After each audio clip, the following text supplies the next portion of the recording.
Hello, ladies and gentlemen. We have returned and I am in a super jolly mood today. For once, we're covering a topic that isn't gonna make you question the entirety of humanity. Rather, today's video might inspire you to lock in a little bit. The subject in question that we will be talking about today is Jacob Fatu's meteoric rise to fame. A compelling story which started dim but blossomed into a beautiful portrait. This video is a different one, so we're not going to follow the same cage match formula. We're going to change it up a little bit. Instead of hearing a bunch of random people on the internet talk about their opinions, you're coming to my channel, so you're going to hear my meaningless opinion on Jacob Fatu. Jacob Fatu, funnily enough, happens to be my favorite wrestler in the world right now. His breakout year in 2024 for WWE was some of the most entertaining work I've ever seen anybody do. Dude is a straight up machine, and he's unbelievably charismatic and can cut a hell of a promo. If you don't believe me, go watch his Saturday Night's Main Event promo. That was amazing. And to think this all happened because he saw his cousins, the Usos, on TV while he was in jail. You guys like that little segue there? I'm so elite at this whole YouTube thing, guys. Anyways, as we do, we're just gonna go ahead and rip the rubber right off and let's talk about the story. We'll tell the story in the way that he tells it. He was somewhat of a directionless, quote-unquote, wannabe thug 18-year-old kid. He unfortunately got caught up in the wrong situation with the wrong type of people and ended up getting booked for armed robbery. There's no publicly specific jail sentence or jail time, but according to a few different sources, he spent about 3 years in jail. During these 3 suspected years in jail, he ended up watching his cousins, the Usos, on TV. I don't think the Usos need an introduction, alright? I think we're all familiar with who they are, but the relation that Jacob Fatu has to the Usos, as I said, is a cousin. Jacob was the son of Sam Fatu, who is and was one of the most important members of the Anoa'i Fatu family. He's also the brother of Edward Fatu, also known as Umaga. So it's safe to say that Jacob got some good genes for professional wrestling. Seeing his cousins ball out on TV ultimately inspired him to chase the same goal and the same path. Once he ended up getting out of jail, he was sleeping on a mattress and he basically promised himself he was never gonna be in that position again. To say he ended up locking in was a bit of an understatement. From 2012 to 2015, he started his professional wrestling career with the Knox Pro Academy. During the 3-year stretch from 2016 to 2018, he ended up bouncing around quite a few indies and basically paying his dues, before he would end up finding his main home in 2019, Major League Wrestling, or MLW. Dude, when he says, "There's not nobody like me," bro, he means it, and it's the truth, brother. That brother different. This man had an 819-day reign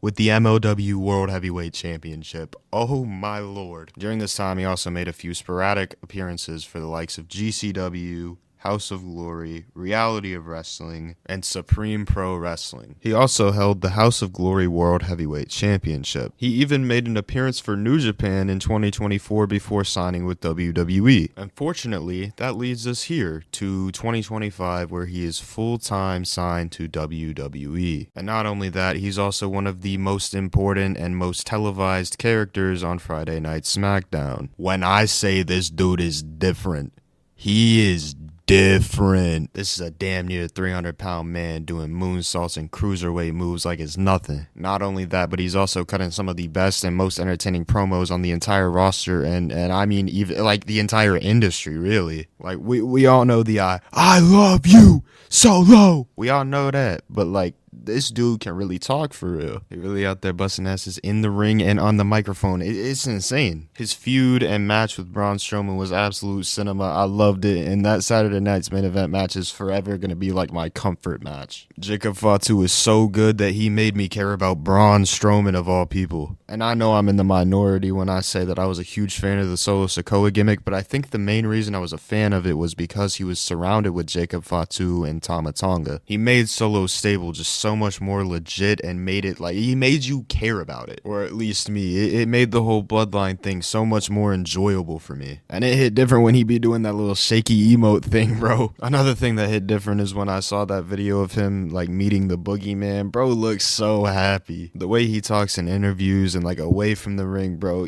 I can't help but like root for him, bro. Apparently he's getting a WrestleMania match with Solo Sikoa, or at least that's what the dirt sheets are saying the plans are, but I don't know how how much to trust the dirt sheets. But if we get that match, bro, I promise you on everything I love, I will be marking out so hard. I will be paying attention. That's gonna bang. Like, bro, Jacob Fatu is really the future. He is really like he's really the future. I gotta put this here, and I'm gonna say it one time only. If WWE never gives this man a world title run, they fumbled. They fumbled big time. And honestly, since John Cena's on this whole retirement tour, I hope we get to see John Cena versus Jacob Fatu. Like, that's a dream match at this point for me. Also, when I said he locked in, I didn't mean just his wrestling career. He locked in as a human being. Bro got married and is happily winning in life with his wife and his 7 children. 7 kids is crazy, by the way. He damn near building an NBA roster. Good for him, bro. Like, he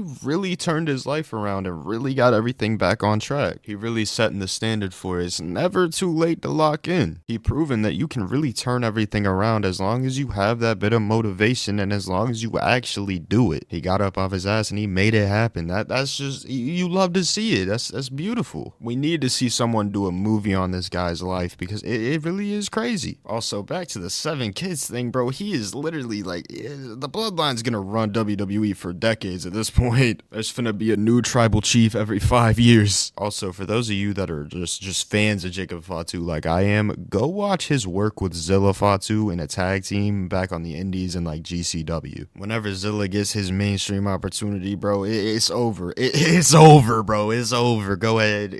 Ball up top, bro. Imagine you booked on a random indie show for like $20, a hot dog, a Coca-Cola, and a callback, and your opponent is Jacob Fatu. I ain't gonna lie, gang. You can keep the glizzy, you can keep the soda, you can keep the phone call. I'm putting my resume on Indeed, bro, because Walmart is hiring. I'm running off into a dark, secluded place like Aaron Rodgers going on a darkness retreat, bro. I'm not trying to deal with all that. Taking a moonsault from a 300-pound man gotta be a different type of experience, bro. I'm not built for that, gang. You can keep it. All jokes aside, this story proves that you can really do whatever you put your mind to, as long as it's humanly possible, of course. No, little Jimmy, you can't bag Lola Vice. That ain't in your league, gang. Like, it is kind of crazy. This dude went from jail to sleeping on a mattress to now headlining WWE shows. It is kind of cinematic how one moment seeing his cousins on TV led to all these different reactions. Find your Jacob Fatu moment, gang. Find your motivation. I'm not normally good at this, but find your motivation, gang. You got it. If he can lock in, you can too. All it takes is willpower, bro. Daily motivational Noah quote: stop procrastinating and go get it, bro. Put that shit on a t-shirt with Kathy Kelly on it too. But real talk, bro, lock in. I don't know who needs to hear it, but just lock in, bro. Obviously, this is a lot different to my normal content, and this is the type of stuff I want to bring to my channel. This video was originally supposed to be the greatest rivalry in TNA history, but I kind of underestimated how long that was going to take, so I'm just going to put that one on the back burner for right now. I decided to do this video instead so that I can give a little bit of motivation and a little bit of a happy tone going into tomorrow's video. Like I said in the community post, tomorrow's video is going to be the realest video I've ever done, and it's going to be a hard watch for a lot of people. We're going to be talking about things such as mental health, and it's gonna be a very difficult subject to cover, so I decided to use this opportunity to get this video out there. Like a shot of espresso, straight up just that lock-in juice, if you feel what I'm saying here. My dog is snoring in the background and it's kind of pissing me off right now, but fuck it, we bought. That's gonna be all from me today. I hope y'all enjoyed this different form of content, and this is more of a test than anything else, but if you did, hit that like button. Also, been noticing that a large portion of you guys that watch these videos are not subscribed, so you guys need to subscribe, bro. Please, I'm begging you. I'm just trying to hit 1K, please. And if you're on the fence about it and need a little bit of persuasion, allow my friends to attempt to persuade you into doing so. Please like and subscribe to wake up Noah. Like and subscribe. Please, I need this. I beg for you. I beg you. My My mom is life kind is of on the old. line. Please Please, subscribe. I'm Bronson and 5 years old, and when it's 5 years, and I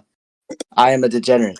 Wow, guys, so thought-provoking as always. So yeah, you guys should listen to them and go ahead and subscribe. But as I said, that's gonna call it for me. I appreciate you guys for watching this video, and yeah, y'all stay safe. God bless.